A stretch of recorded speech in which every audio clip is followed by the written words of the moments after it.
உங்ககிட்ட தான் வாங்கலாம், எதில் வாங்கலாம், எல்லாத்தையும் விலை அந்த திட்டம் தான் பண்ணியிருக்கிறாங்க. யாரும் கையில எதுவும் கொடுக்கல.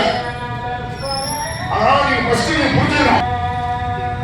இப்போ வந்து ரேஷன் கார்டு உங்களுக்கு வீட்டுல கட்டி வந்த உடனே ஃபர்ஸ்ட் கையெழுத்து போறது இதுதான்.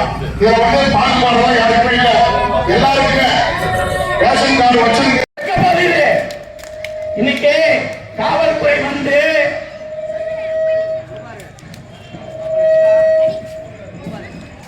என் அருமை சகோதர சகோதரிகளே, இந்த ஏரியா மக்களே, திமுக என்ன தெரியுமா பண்றாங்க?